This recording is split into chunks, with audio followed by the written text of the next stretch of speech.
Brilliant. So just dismiss that. Okay. So thank you for attending this evening's webinar about creating a supportive learning environment on Teams. My name is Jo Stone and I am the EdTech Demonstrator and Lead Professional for EdTech. And today I'm really pleased to introduce Nikki Matthew and Danielle Marks. Nikki is the head teacher at Farndon Fields Primary School and Danielle is the assistant head teacher at Kibworth C of E Primary School, and obviously are both in the Discovery Schools Trust. So this evening, please feel free to ask questions if you wish. This evening, Danielle and Nikki are going to talk about how to adapt the class team for SEND pupils, how to add and lock channels for specific pupils and purposes, how to add stream videos to a channel for pupils so that they can access learning anytime. They'll also talk about how to add tabs to a team to improve the learning experience. And they will also talk about the aspects of parents and SEND pupils and how they can get involved in the learning process and how they might need support with that and how they can get advice. So before I hand over to Danielle is going to start us off this evening. I'm just going to pose this question to both Nikki and Danielle, and that is how do teachers and support staff use the class team to support pupils with additional needs at schools and at home within your settings? So if I can start with Nikki, if that's all right. Yeah, sure. Yeah. I think initially how we were using Teams was to keep those relationships alive with the children and the parents during that remote learning period with those children that we weren't seeing every day. It became a platform for a range of homeschool communication purposes, again, to engage pupils and parents with the learning. And we did set up individual pupil channels to set work, which I'll talk about a little bit later. We used Teams for a formative assessment tool through setting assignments for children, using it for pre and post assessments as well during remote learning, but we also still continue to use that in class now.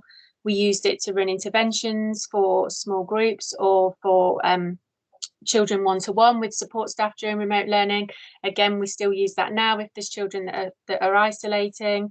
We also use that for one-to-one reading as well as a tool for that. A whole host of things that we use, and I don't want to say everything because I'm sure Danielle's got lots of things to share as well, and some of it I will cover in my presentation. That's brilliant. Thanks, Nikki. Danielle, what about you?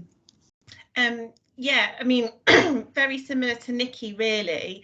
And then to add on to that, we've also used it for ELSA work. So our support staff who are ELSAs or who are doing pastoral work and emotional support have used Teams to still facilitate that type of learning and work with children, particularly over the lockdowns, and also since children have been back in school. If children have been isolating at home or they've been at home for a particular reason, and for instance, we've had a couple of pupils with anxiety, so our ELSAs have been able to do video calling through Teams to maintain check-ins with children that way.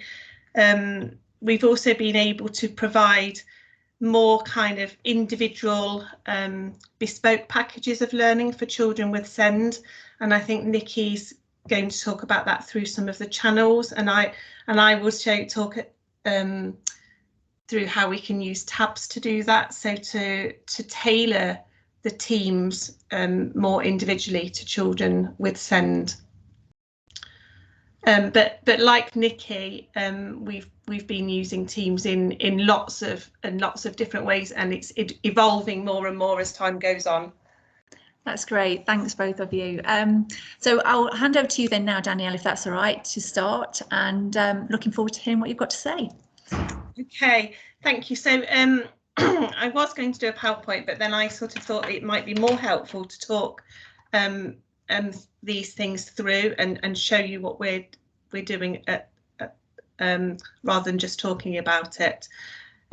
So one of the things, the ways in which could be helpful to support staff, so if you are support staff or you are a teacher or a SENCO who is supporting support staff to use Teams with pupils with SEND, one of the things might be through starting conversations in Teams, so for support staff to be able to communicate effectively, for instance, with a class teacher or maybe with a SENCO if they are wanting particular support with a child. I thought this is one thing that we can talk through. So in the team, you've got a tab at the top that's called posts.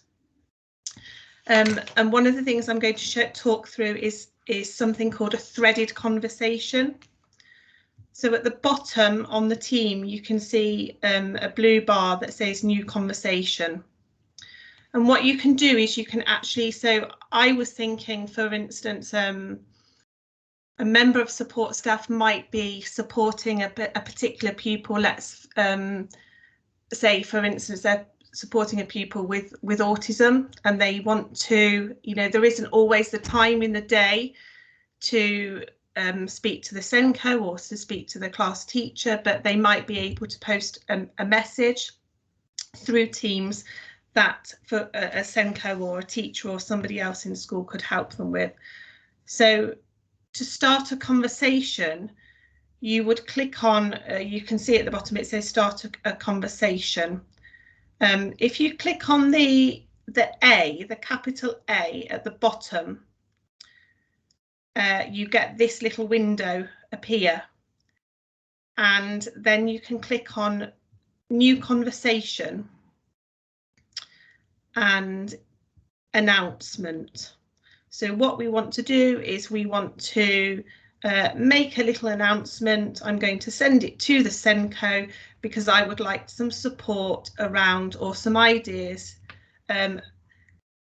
around supporting a pupil with autism, let's say. So I'm going to type a headline and I might just call that autism for now. So I type that in that box there, and then you can have a heading. So I might need, I'm just pretending at the moment I'm a member of one-to-one staff, or I'm a member of support staff, and I would like some support from the SENCO about visual timetable. So that's my subheading. And I will send it, if I type the @ symbol and the name of the person, so I'm just going to send that to me at the moment. Please could I have some support around using visual timetables with pupil SM. So I'm just going to type that. That's my conversation that I'm just going to start.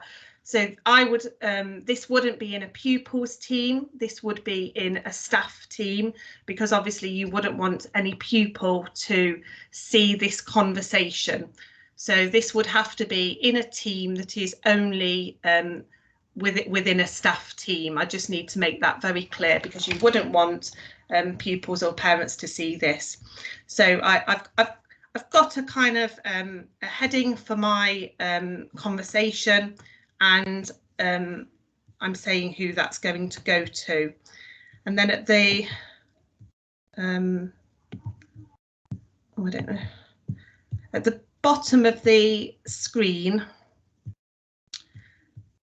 sorry, I'm just trying to move my little window that's got everybody else so I can get to the right point.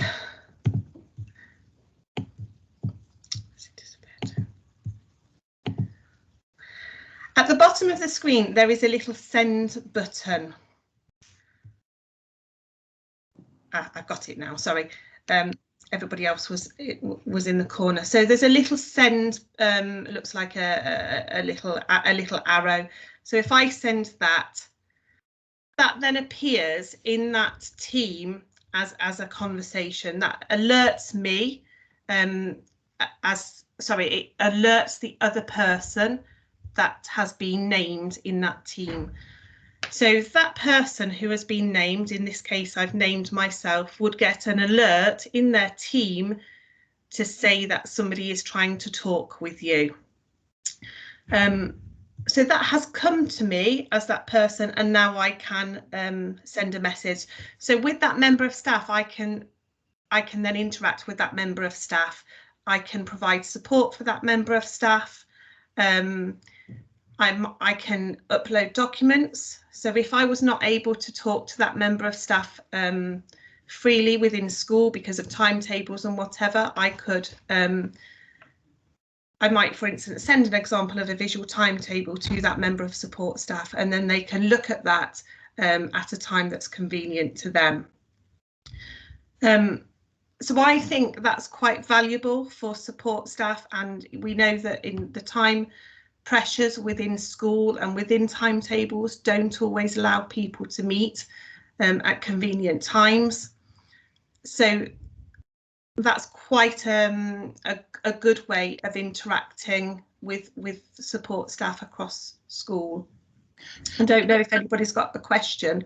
Yeah, Danielle, I was just going to say, with that, the idea with putting it into that threaded conversation, is that it's quite handy as well, isn't it? I suppose it's not really a question, but it's agreeing with you. That reply area then allows you to really control that conversation, doesn't it? Doesn't get out of hand. Does that make sense? Yes, absolutely. So this person is just asking this question about supporting this pupil with visual timetables, and so as the replies, you know, somebody can reply to that, and then another person could reply back to that. If, let's say, this is a staff team and there are a number of support staff, for instance, in that team. So we have that at Kibworth. We have a support staff team. If another member of support staff then decided they would like some support, or they have a question, or they have something they would like to know further about, information about, which is completely unrelated to that topic of autism, then they would begin a new conversation. So they would go back to the bottom, they would go back to that A, make an announcement, but the previous threaded conversation about autism can still be ongoing. So you can, I suppose it's a way of kind of organising a conversation. Yes, I would definitely agree. Have several different conversations, but they are organised rather than just having one very long conversation which has many different facets to it. Yeah. Yeah, definitely. You're right. It doesn't look like a social media thread, does it? You know, with the conversations going all over the place, you're containing them, aren't you, and organising them, which is a really nice way to describe it. Yeah. And I think that's really helpful. And I think for you know, like I said, for you know, when timetables don't always allow people to meet, people can do that at their own time. And actually, we've had some very successful conversations with our support staff using that idea of those different threaded conversations. Absolutely. Thanks, Danielle. So I think that's one way. Shall I move on to the next? Yes, that'd be great. So shall I move on to the next thing? So so that is called a threaded conversation. I believe that's the IT term. So then, if I show you the tabs at the top of the screen, ordinarily when you open a team, you always have these 3 tabs at the top, and that's posts, which is where you're putting the threaded conversation. You will always have a files team and a notes team. And then what you can see along that top bar, I've then made some more personalised tabs. So these are called tabs.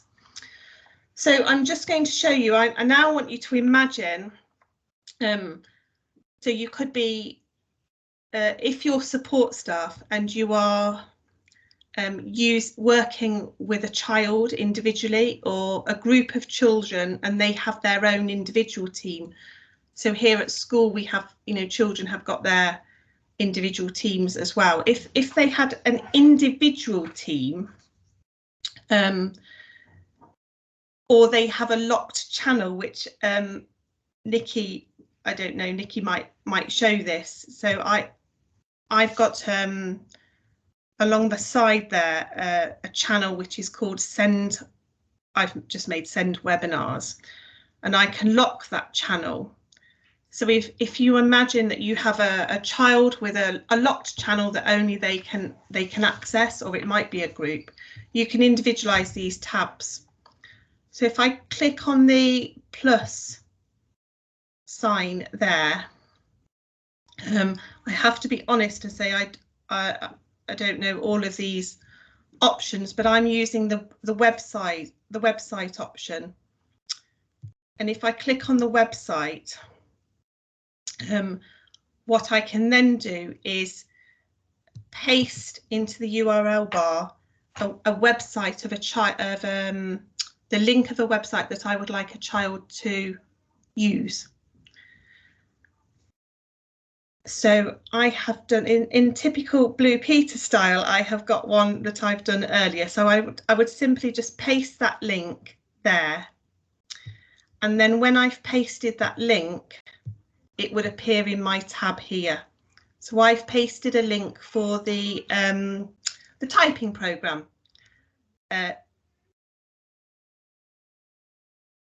So this is a touch typing program that a child with SEND might have been directed to use to support them with typing, because maybe they've got some difficulties with handwriting. And instead of that child going off onto the internet and just trying to locate that website, it's already there now in the tab for them. So when you click on when you paste the URL in, and you press save, it comes up automatically into this window. It doesn't change the name of the tab. So if you click on the tab, you can then click on rename. And in Blue Peter style, have already done that earlier. But you can just, so I would type the name of the program or the name of the website and save that. And then it saves that into the link here. So the child can then navigate within their teams to find the programs that they are using the most to support their learning. And I think that's an easier way and a quicker way, a more practical way than a child coming in and out of many different programs and going in the internet and maybe getting distracted by other things that they would like to do because it's there already. So it's very quick. I mean, you could see how that's just seconds. On my tabs up here, I'd put a link to, this wouldn't be the same child doing all of these things probably, by the way, phonics play, just to show you that I'd got a link to a phonics website on a tab there, and an older child. So our children here at Kibworth use the Century platform. They would still have to put in their username and password, but for me, I didn't know about this, doing this, and for me that's a really quick and simple way to personalise a channel or to personalise a team for a child or a group of children. And I think also for support staff who maybe might not be as confident with technology, a teacher could set that up for the support staff before the lesson. So I don't know, Jo, if you've got anything you would like to ask about that. No, I think that's brilliant. That's exactly what makes this so powerful, as you just said. I was just going to say, are there any other sites that you might recommend? Don't worry if you don't have any off, just on the top of your head, but I was just thinking in school, are there any specific send websites that might be of use to people? If you can't think of them right now, Danielle, don't worry. I was just thinking maybe you could type them into the chat bar as Nikki's presenting, but there are lots of things, like some of the dyslexia. So if you were subscribing to, so for instance, we've subscribed to Nessie before for individual children. I mean, that's been a website we've had to pay for. And actually that sort of thing I think would be really useful for children with SEND. So where we've, for instance, we subscribed to Nessie really literally for some individuals, and that started over the lockdown. And so if that's then linked directly to their team, it's really individual to them. And it might be some of these things, like for instance the typing that I linked to, this might be something that a child with SEND might do for 5 minutes a day. So if it's already there, because they're not having to go onto the internet and type and locate it, it's saving time, and actually the 5 or 10 minutes they're going to do that for is utilised in the best way. Absolutely. I know there's another one, again, you have to pay for it, but I think, is it Dyslexia Gold? I think some of the schools are using. I think, and again, just as you said, that's very powerful, and because it's that quick access to it, works really well, and the overlearning can happen very quickly each day because it's quickly to access on Teams. So I think you're right, this structure is just perfect for that, isn't it? And again, personalising it for specific children. I think so, and I think it's really, it makes it really clear for support staff as well, because if you're supporting a child with an EHCP, or there are some things that I think you can really personalise their learning. Yes, absolutely. Oh, there was another, sorry, I was actually in conversation with our Elsa. This just came about yesterday, and I did think what a great thing to put on the website as well. Our Elsa learnt about an emotional website that children could use. It was actually on the Childline website, and it's called the Calm Zone. And she was just showing me this yesterday. It's like a game, but it's a website children can go to if they're feeling emotionally insecure. It's about anxiety. And I actually said to her yesterday, that would be really great. We could put that on the child's individual channel on their individual team for them. So I was talking about a child yesterday who we were trying to provide some additional support for with anxiety, and it was a website I hadn't heard, but I thought it would be great because it would directly link to this as well. Yeah, absolutely. No, I've not heard of that one either. So if you want to pop that in the chat, that would be great. So it's the Calm Zone, is it, Danielle? It's Childline, and it's Calm Zone, and it's actually about putting your worries in an envelope and you post them away through a balloon, but it's about anxiety. It was really lovely. Very effective, very nice. That's great. Thank you, Danielle. That's brilliant. Is there anything else you wanted to add? I think the last thing was just you were talking about parents. Yes. And so for parents, if this would be parents really working with their child, I think, through the team.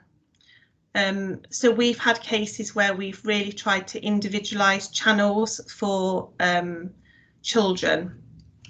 So I'm in my channel currently, which says send webinars. And actually what I was thinking is how we could use the files section to provide support, possibly for parents.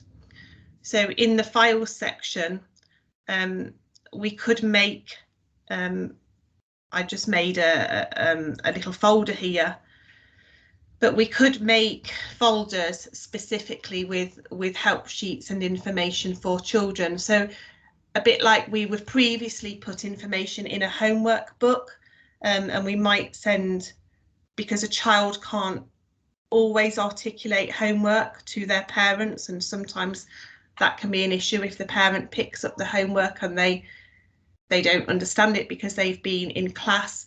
What we might do as teachers or support staff is send out the instructions or a bit of a help sheet for them, and then we could upload that information into the file section here. So it might be that they had a maths lesson, and they had say process-based success criteria to complete some sort of method.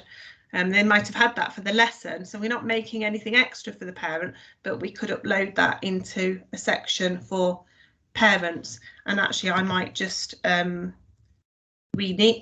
that as parent resources, or something similar to that. So really I was just thinking about how we would use that file section. And we could tell the child that, if mum or dad want to find this information, we could show them where that is. And I was just thinking, Danielle, as well, you've just shown as well with the tabs, you could possibly put in some parent tabs as well, maybe for links to parents in a different channel maybe as well, couldn't you? If you had a parent channel, maybe. Absolutely, yes. Yeah. Yes. Have some specific tabs for them there as well, which would work too. But no, that again, anything like this I think would be great, and like I say, allows for quick access, doesn't it, to this information, so you don't have to wait for those letters to go home. That paper base, it's all there, at fingertips for parents to access very quickly. I think it's starting small, isn't it? And once you get into the habit of doing it, it's not it isn't particularly, well, it isn't onerous. I think it's just moving from a sort of book situation to a team, isn't it? And it's moving and a different way of working. But I think once you start trying to tailor these channels and these teams around individuals, they become really powerful. Yeah, absolutely. That's great. Thanks very much, Danielle. That was brilliant. So I think what we'll do now, if that's okay with Nikki, we'll just move over to Nikki's presentation and listen to what Nikki's doing in her school, linked to Teams and the provision for SEND pupils. Yeah, sure. Thanks, Nikki. I think it will link on quite nicely actually from what Danielle's just been saying. So I'll just set it up. Hopefully you will be able to see the PowerPoint, and hopefully it'll be quite large because there are some videos where you need to look closely. So does that fill your screen? Yes, that's great. You can see all Fabulous. of that. I'm going to go on mute if that's all right, because I think the cleaner is just finishing up at school. I apologise. Well, I might stop at intervals and just ask if anybody's got any questions before I move on. Okay, so you can just jump in.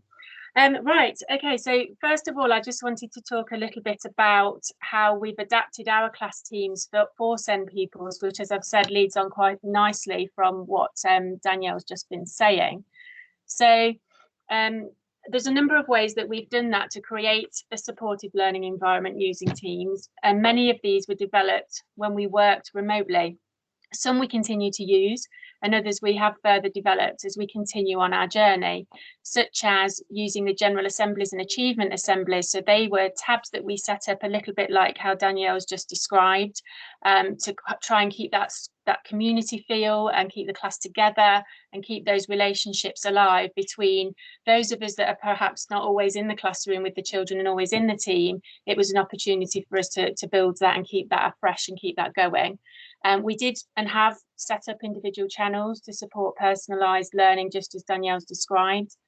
We've set learning support resources for pupils within their channels. So again, using the tabs that Danielle's described, and different specific programs that have been recommended on EHCPs, where we've perhaps brought into a resource such as Nessie. Again, we use that, where we've been able to link that directly to a personalised channel. As I said earlier, for one-to-one interventions with support staff, group interventions, but also for that one-to-one reading element. But also, interestingly, the learning support resources for parent carers, where we have actually set up a channel for that. So I think that's my next slide.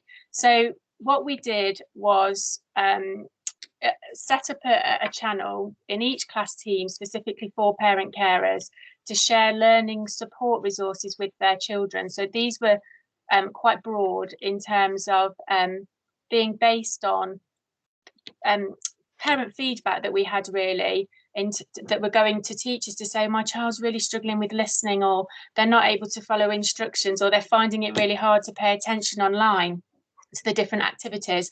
So we decided to set up a guide for all parents on these kinds of things, and so they could do fun games with them, they could play them to support the development of auditory memory, for example. So if I just play this clip, it should hopefully work, and just scroll down to some of the things that we did share for parents.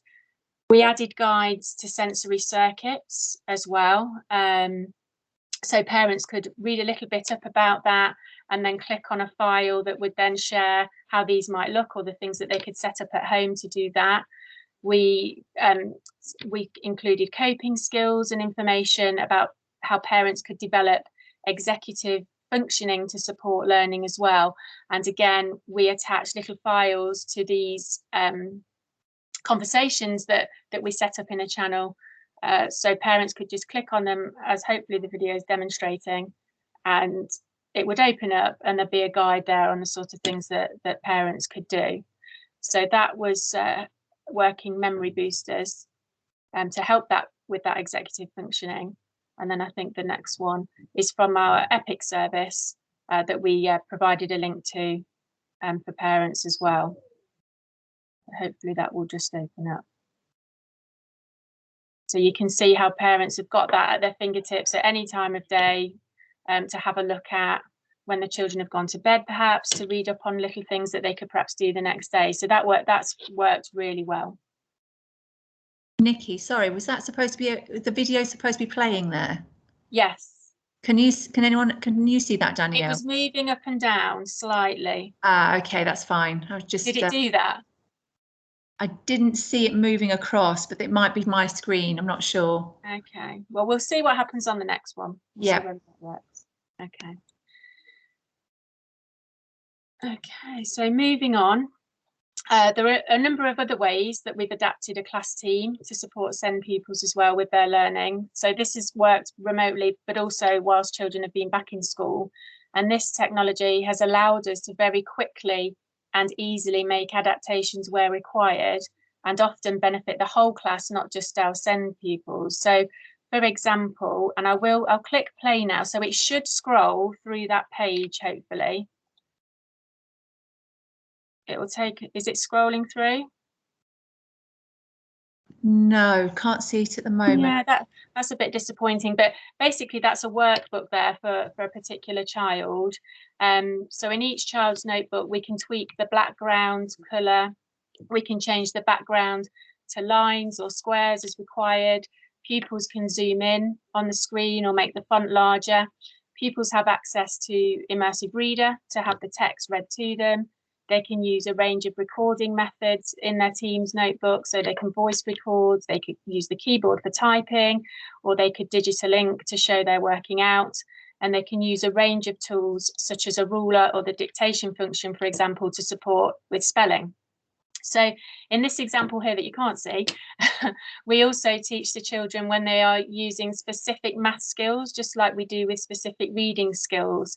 And this particular workbook was focusing on working systematically. So I'm not sure whether you can see the little symbols just at the side of that deeper thinking task. You might not be able to see that one.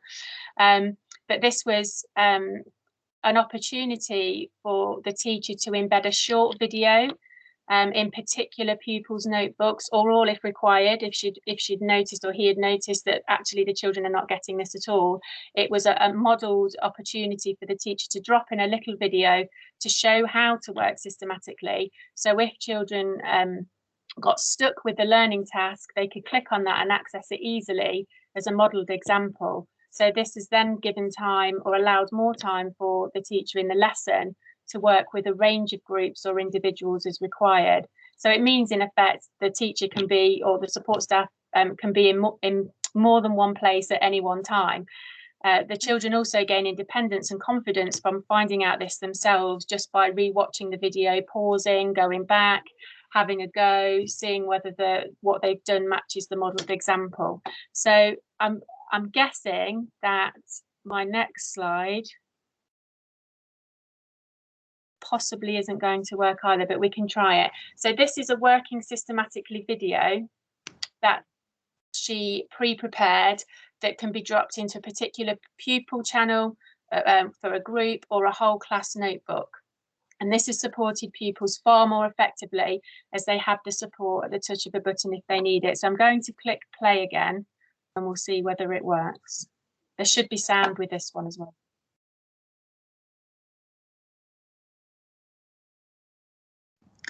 I wonder, Nikki, can you scroll across? You know, on the it's working. Oh. Just as I paused it.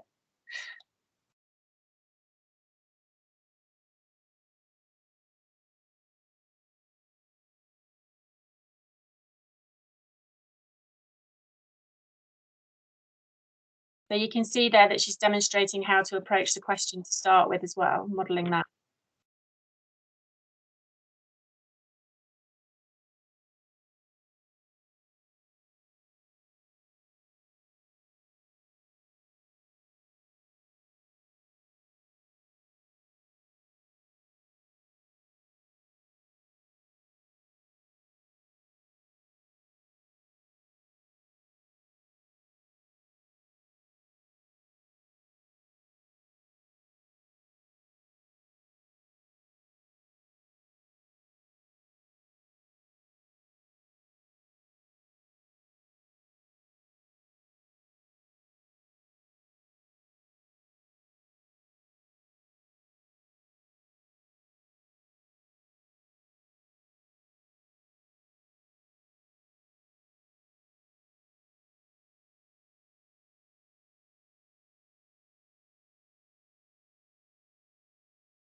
Okay, so that's just a quick demonstration there and how powerful that could be. And we've seen that work so effectively in class, particularly with some of our SEND children, to get them over that sort of reliance on having that body or not getting on with their work, waiting for somebody to come and help them. That's really helped them make that progress and get onto those deeper thinking tasks that perhaps originally they might not have been able to access. So that's been really effective. So locked channels, how to add a locked channel. We use locked channels in a range of teams for a range of reasons. And when we first started to familiarise ourselves with teams, we set up a locked channel in our Farndon SLT team, specifically for the head and deputy to share confidential files or work and edit jointly on documents when we were working from home or socially distanced. Another example of a locked channel is with our Trust CPD team. Many of us deliver a range of supportive networks and collaboratives, ranging from specific year group networks to SEND networks to specific focused collaboratives.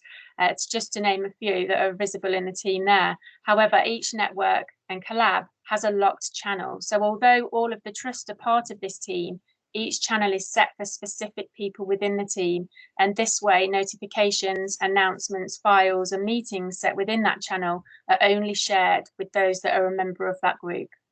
So this example is an early years collaborative I set up back in September 2020 to help our schools prepare for the new EYFS framework, which became statutory in September this year. We have continued the collaborative this year as a support for our early years teams across the Trust, but only those in that collaborative, so within that channel, can access that information. One of the things we've set up moving on from remote learning as part of our team structure is an individual learning channel for pupils designed to specifically meet their learning needs. So this works particularly well for children that were working significantly below the level of other children in the class. So the example that I've shared here shows how we've kind of adapted that idea to provide work for those children that are individually self-isolating currently. So they have that channel, and it's only them that can access that channel. So you might ask why you would create a locked channel for a specific child in your class. I think Danielle's already covered part of this. There are a number of benefits for all those involved in a child's education, particularly in further developing partnerships between parents, staff and children. And one of the main things is that ease of contact between teacher, pupil and parent, and that being key. And this works well both remotely and when children are attending school. So there's no longer a need to organise meetings face-to-face after school. These can easily take place for a parent from wherever they are located as required. Educators have more time to respond effectively. So sometimes when a problem could be verbally shared at the beginning or the end of a day by a parent, staff can be trying to manage other things at the same time and may not be sure how to respond or give the dedicated and required time and depth to an appropriate response. So if it's over the class team and doesn't require an answer immediately, you can think about the response or alternatively discuss it with an expert in the field. So it might be that you need to go and speak to an ELSA or a SENCO, and it gives you time to actually give a proper answer to be able to support that parent and that child. Again, Danielle mentioned there could be no need for a homeschool book to be checked every day, as Teams automatically sends an alert, as she demonstrated. So that's one less daily task. And it also removes the risk of such a book getting lost. It helps support triangulation of conversations between staff and parents.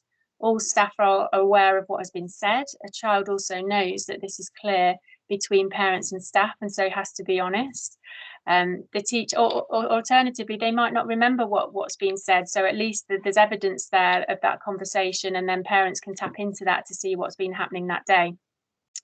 The teacher can set personalised learning remotely, homework, or for a lesson if children are in school, and this can be done quickly and efficiently with a touch of a button, also saving workload for the teacher, and can be there ready for support staff to access too, again, as Danielle demonstrated with her tabs.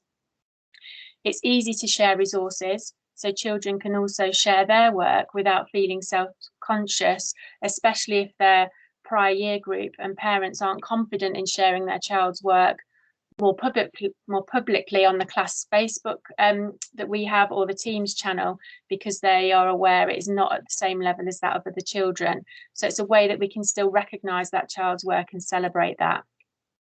A child can also share work easily with parents out of school hours, which encourages engagement and further learning through conversation.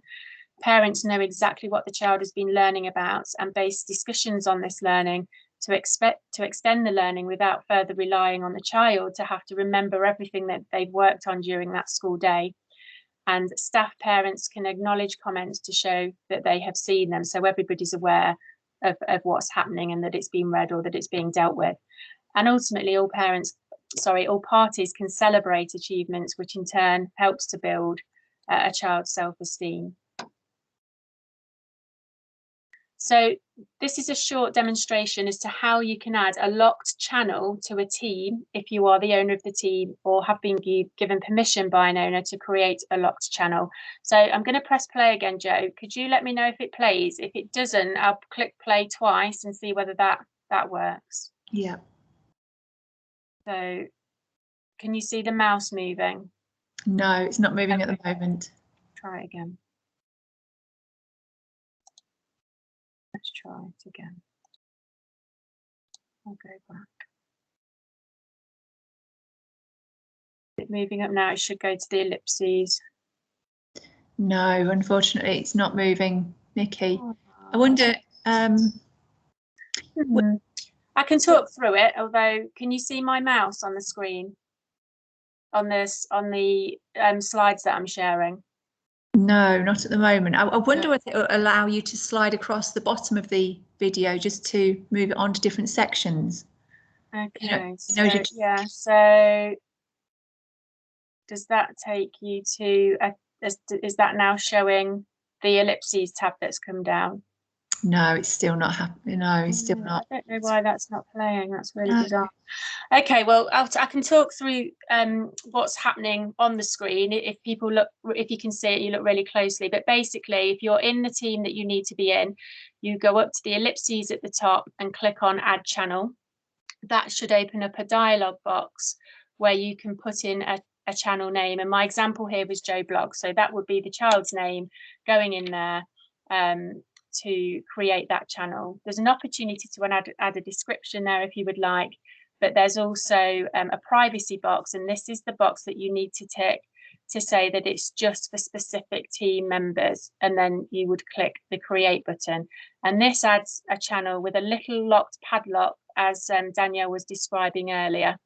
You can then add the child to the channel, and you can also add the members of staff that need to be part of that channel as well, so the people that are likely to be working with that particular child. Okay, so moving on. I wonder if it's going to play now. It's playing now, yeah. Yeah, it's really bizarre. I don't know why it's doing that. So that's great. At least we can see it. That's good. Technology. I know.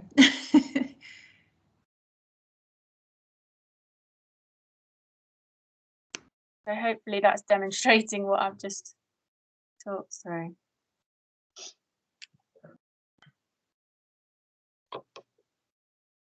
So you should see the little channel that's appeared in the list to the left-hand side with the padlock.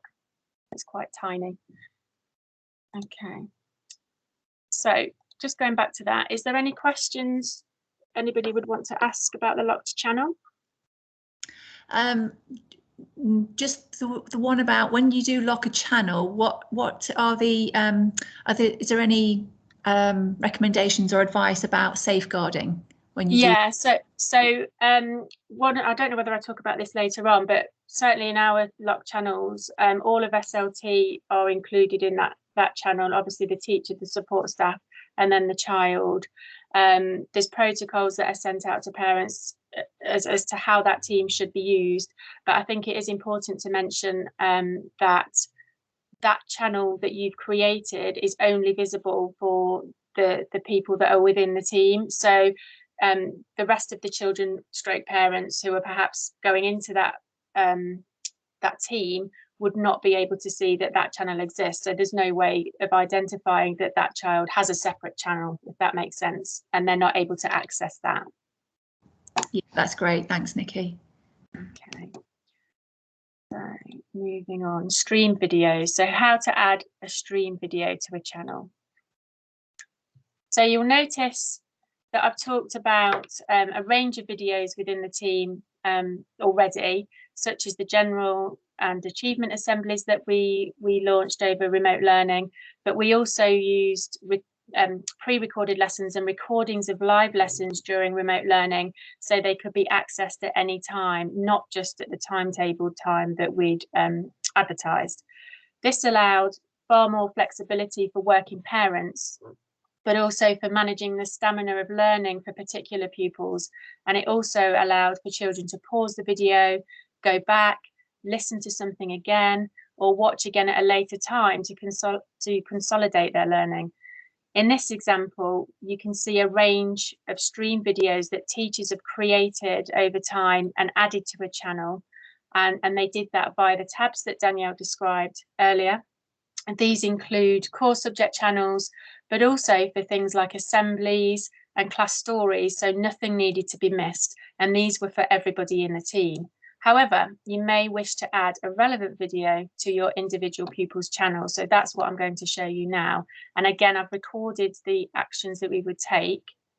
So I'm going to press play and let it run through whilst I'm talking, and then we'll play it again and see if it works.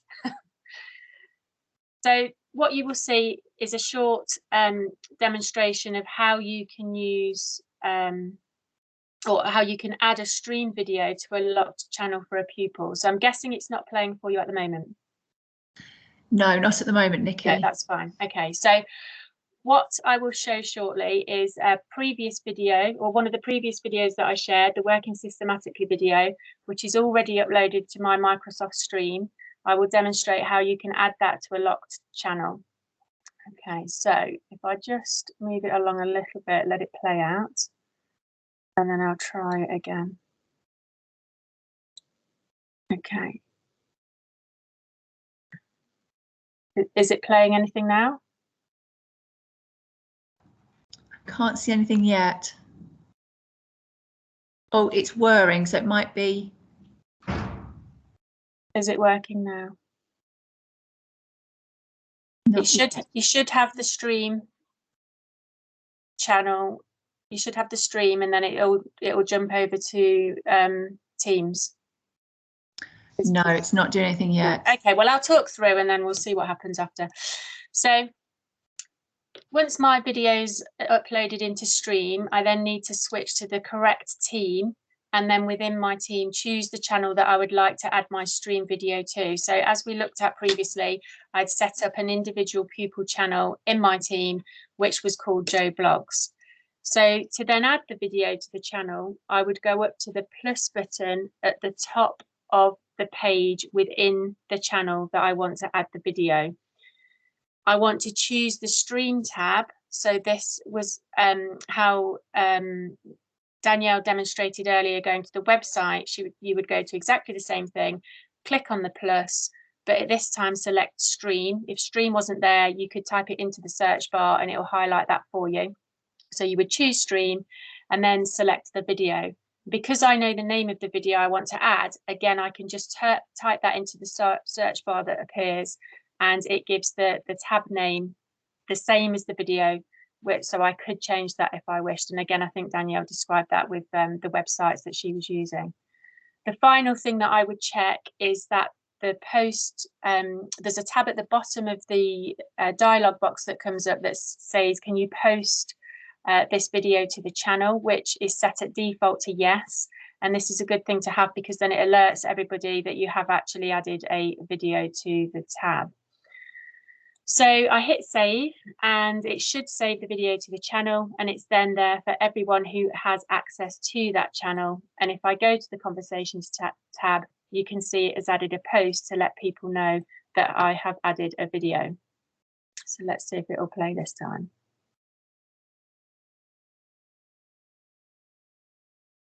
No? No, still not.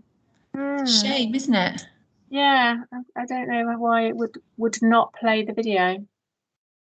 Especially as it goes to the next. Oh no, to the end. That is the last slide. If you click once, I wonder if it will play it. Sometimes it does that, you know, when you. It's definitely not happy, is it? That's a shame. Yeah. Never mind, but the explanation was good anyway. So that it doesn't mean a lot. I mean, I could alternatively go into that team to demonstrate that, if that helps. If I start presenting, see if I can quickly. It's up to you. Yeah, is that all right? Just really quickly. Yeah, let me just make sure I haven't got anything else that shouldn't be. And then I'll just quickly share how that worked. We are running a little bit slow here today, So scrolling through things does take some time. Yes. Okay, so let me stop presenting and then share my screen and see whether we can do it that way.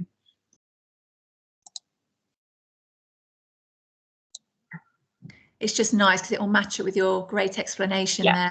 Okay, so you should be able to see the team here. Okay, so you won't see the stream bit previously, but obviously the video is uploaded into stream. Here's the personal pupil channel that I created. So this would be your Joe Blogs or whichever child you wanted that to be. So I need to, because I want to share the video specifically to that channel, I need to click on that channel to open it. And then I would click on this add button here. You can see I've already done it. So Blue Peter style, just like Danielle described earlier. But what I did was click on this add button here. And then it should load up all the different tabs that we can have. So you can see stream there. If you can't see it, you could just type it into this search box here. So click on stream. That should then load up with a dialog box where I can just type in the name of my video, which I think was Working System. So, oh, sorry, I've missed a step. I need to tab the video there. So you can see, make sure you tab video to be able to find the video. Click on that, type in the video, click on it there. If you want to change the name of it, you can do. The post to the channel about this tab is at the bottom here. So that will alert everybody in the conversations section of that channel to say that the video has been uploaded. Click save, and then it should upload the video. So yeah, you can see the video there. So this was the one actually that I don't think you did see. So let's see whether that will play. So this was just demonstrating where I talked about the different backgrounds within a child's notebook. The key math skills listed at the side to support them, and then the link that went to the teacher model video that children could or the child could click on to support them with that. So there's a quick demonstration of that. But as I said, it also tells you within that the posts part of that channel that that video has been uploaded, so the child would be able to see that from there as well. Okay, so hopefully that makes that a little bit clearer. That's great. Thanks, Nikki. Yeah, that's brilliant. So I think that's be finished in terms of covering how we've used the teams. I don't know if you've got any more questions about how it's been used as a support. I was just going to ask you whether you could just give people, I suppose, the question is, what advice can you give to other schools about upskilling the support staff who are working in groups or with one-to-one pupils? How did you, I suppose, upskill your own staff and persuade them to give this a go? Persuade them, yeah. Persuade. Okay, so I think the biggest thing again is going back to those relationships, and that's key. And all of the staff were firstly missing the children in that remote learning time, and they could see that the teachers were having that contact, and they really did want to be part of that and want to get involved. So we didn't initially start with those one-to-one and interventions. It was more of a class base for the first week or so, but as support staff saw teachers modelling that and how that was being used, they were keen to have a go. So they collaborated with the teachers to set up those channels and obviously take into account all of the safeguarding that needed to be in place for the staff to then, for the support staff to then have a go. But part of the time during, I suppose you could say we were lucky that we did have that time during the remote learning, that support staff were able to have some time away to be able to play about with the teams, to go to use the MEC, the Microsoft Education learning pathways, to upskill themselves and learn more about how they can use the teams and the different software and packages that were available to be able to support the children. But I think the biggest thing is just saying to them not to be afraid about making mistakes and just be brave and give it a go. And you know, it was a huge learning curve for all of us, and still is. It's about exploring and playing about with things. And you know, as time's gone on, we've moved again since what we did in remote learning, and we're using that in classrooms now. It's filtering into homework, into projects that children are doing learning from home. It's revolutionised sort of how parents are able to engage and see more about what's happening in schools, and again to ask questions if they're stuck. And I think the modelling videos that I've just shared with you, in terms of that being put into the child's team for homework, is an absolute it's just revolutionary for parents who are like, well, that's not how we did it at school, but there you go, they can watch that, they can pick that up, and then they can support their child. So I think it's just about the support staff just giving it a go, not worrying about it if things go wrong, like it just did a minute ago with the videos playing, and you know, just giving things a go and just being brave about it. Yeah, no, that's great, and I think you're right. The power in those video clips, just both for parents and for pupils, just amazing, isn't it? Yeah. And great how you've added in the fact that it's about being brave. It's about taking those small steps. Yeah. But and how amazing is it how it's cascaded out then by doing that. Yes. And I think from yourselves as SLT through to the teachers and then through to support staff, isn't it? It's everywhere. Yeah, but I think it's important to say, you know, we're all on the same level here, and the teachers were doing it day in and day out. And yes, we might have these ideas of how it could be done. They're the ones that are actually doing it. They're the ones that have really taken it on and explored, and that's kind of fed. It's kind of been it's worked across all of us. You know, it's not just come from us saying to the teachers, you need to do this, and support staff, you need to do this. It's been very collaborative about how it's evolved, really, I think, and everybody's played a part in that. It's not been us saying this is what needs to happen, and it's us learning from those that are putting it into practice just as much. So, you know, it's really important that everybody is involved and does have a voice in how things are working, what works, what doesn't, what do we continue with, what do we not. So yeah, absolutely, everybody joining together, you're right, it's a team effort, isn't it, really? Yeah. Thanks, Nikki, that's great, and thanks so much for your time, and your presentation was wonderful. Thank you. Thank you for joining us this evening, and I hope, Nikki, you enjoy the rest of your evening. Yes. And and the rest of you. I hope you join us for the next few webinars that are coming up next week. I think one is for, oh goodness, Kate, could you help me out there? I've forgotten which one it is. I think it is for, I know we've had the governor's webinar already, so I think it is for pastoral care. So that's the next one next week. So, and that's on Thursday. So enjoy the rest of the evening, and we'll hopefully see you next week. Thank you.